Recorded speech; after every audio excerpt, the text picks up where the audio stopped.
Rhizobium, symbiotic bacteria.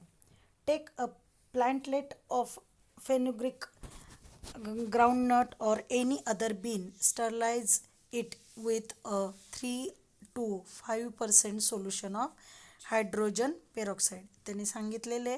आता लक्षात घ्या, आपल्याला रायझोबियम हा जो बॅक्टेरिया आहे याचा आपल्याला अभ्यास करायचा आहे या पार्टमध्ये, या व्हिडिओमध्ये. याच्यामध्ये आपल्याला त्यांनी मेथीचं एखादं छोटीशी फांदी घ्यायची किंवा ग्राउंडनट म्हणजे शेंगदाण्याची किंवा एखाद्या प्रकारचं कुठलंही बियाणं. तर याच्यामध्ये त्याला काय करायला सांगितलेले त्यांनी 3 ते 5% सोल्युशन, म्हणजेच लक्षात घ्या वॉटरचा वॉटर घ्यायचे ज्याच्यामध्ये 3 ते 5% म्हणजे 100 पाण्याचा जर 100 भाग असेल तर त्याच्यातला 5% भाग हा हायड्रोजन पेरॉक्साईडचा असला पाहिजे. असं मिळून सोल्युशन तयार करायचं आहे आणि त्याच्यामध्ये हे ठेवायचे. Afterwards keep it in a 70% solution of ethyl alcohol, म्हणजे इथिल अल्कोहोलचं सोल्युशन तयार करायचे फॉर 4 to 5 मिनिट्स, 5 मिनटासाठी हे त्याच्यामध्ये ठेवायचे. Clean the roots with sterile water and take thin section of the root noodles. लक्षात घ्या त्या मुळांचा जो थीन असा भाग तो घ्यायचा आहे सेपरेट करून आणि तो आपल्याला अभ्यास करायचा आहे. Select good section and place it in a solution of safranin for 2 to 3 minute. 2-3 मिनटासाठी सॅफ्रॅनिन सोल्युशन आहे तर त्याच्यामध्ये ते ठेवायचं आहे. Place the stained section on a glass slide. त्याच्यातला तो भाग जो आहे तो आपल्याला ग्लास स्लाईडवर घ्यायचा आहे. Cover it with a cover slip and observe it under the compound microscope. लक्षात घ्या कंपाऊंड मायक्रोस्कोपच्या खाली हे सोयाबीन प्लांट घेतलेलं आहे. सोयाबीन पण एक बियाणंच आहे. तर त्याच्यातलं जेव्हा आपण ते कंपाऊंड मायक्रोस्कोपच्या खाली पाहतोय तर ते अशा पद्धतीने त्याचं चित्र दिसेल. रायझोबियमची डायग्रॅम काढायची आहे आणि त्याची नावंही व्यवस्थित देऊन लक्षात ठेवा. ते the pinkish rod shaped organisms are the rhizobium bacteria. लक्षात घ्या पिंक कलरचा असा रॉड शेपमध्ये जो आहे दिसतोय आपल्याला या डायग्रॅममध्ये तर तो म्हणजे रायझोबियम बॅक्टेरिया. हे छोटीशी मेन त्याची जी साईडची आकृती ती जी आहे तो मेन पार्ट आहे रायझोबियम आणि त्याच्यातलं जर आपण स्ट्रक्चरल पाहिलं तर ते या पद्धतीने दिसेल. Note that we have had to search for the root nodules of leguminous plants to obtain this bacteria. लक्षात घ्या हे पाहण्यासाठी आपल्याला रूट नूडल्सच घ्यायचे आहेत म्हणजे मूळच घ्यायचे आहेत. Are the rhizobium bacteria useful this plants or harmful.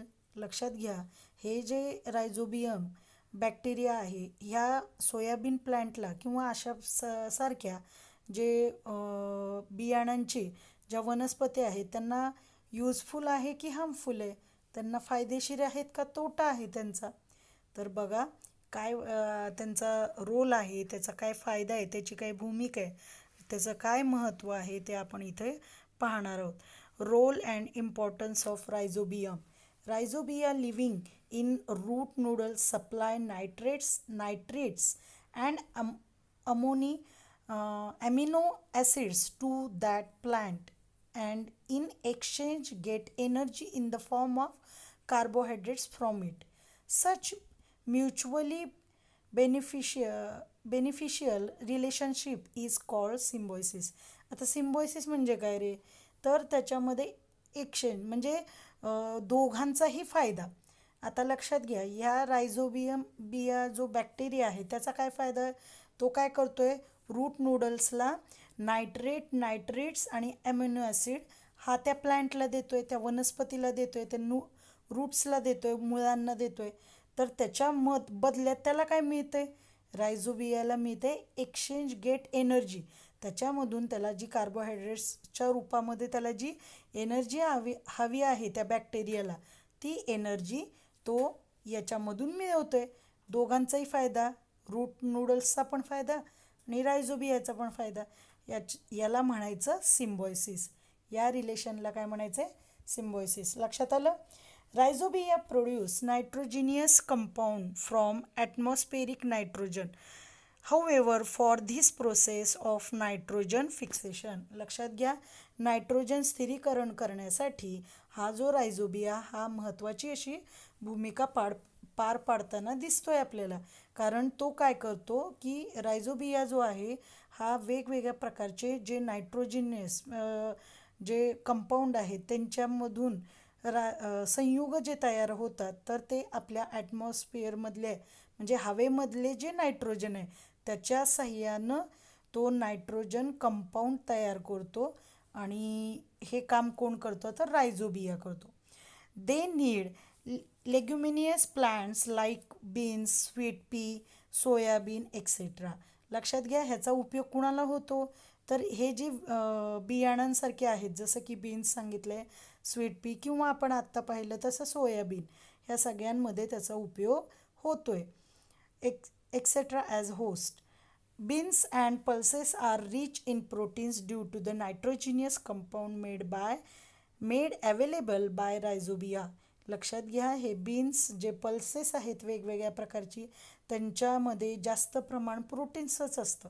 आणि हे प्रोटीन्स कुठून मिळवले जातात? तर नायट्रोजन जो कंपाऊंड आहे त्याच्यामधून मिळतात. आणि हे ॲवेलेबल हे मिळवलं कुणाच्या मार्फत जातं? तर रायझोबिया. म्हणजे रायझोबियाची किती महत्त्वाची भूमिका आहे ती आपल्याला याच्यामधून दिसून येते.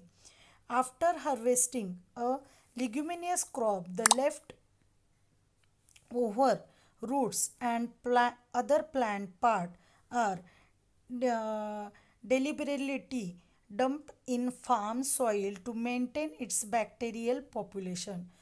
The use of rhizobium has helped to reduce the use of chemical fertilizers and thereby their adverse effects. It has also helped to reduce expenses on fertilizers and thus works to the benefit of farmers. लक्षात घ्या, इथेही त्याचे काय उपयोग आहे, कसा उपयोग होतोय ते आपल्याला या पॅरेग्राफमध्ये सांगितलं आहे.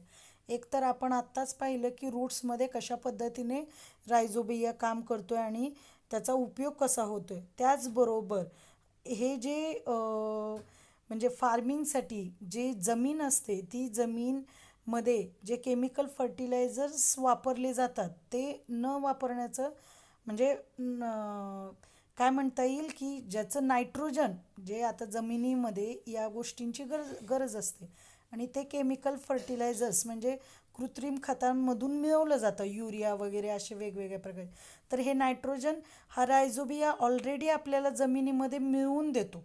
हा जो बॅक्टेरिया आहे तो त्याचं म्हणजे जमीन मेंटेन करून द्यायचं काम ऑलरेडी रायझोबियम करून देतं. त्याच्यामुळे केमिकल जे फर्टिलायझर्स आहेत किंवा कृत्रिम खतं जी आहेत त्यांचा वापर आपल्याला कमी करणं फायद्याचं ठरतं याच्यामध्ये. देअर ॲडव्हान्स इफेक्ट म्हणजे त्याचा फायदा जास्त होतो रायझोबियमचा.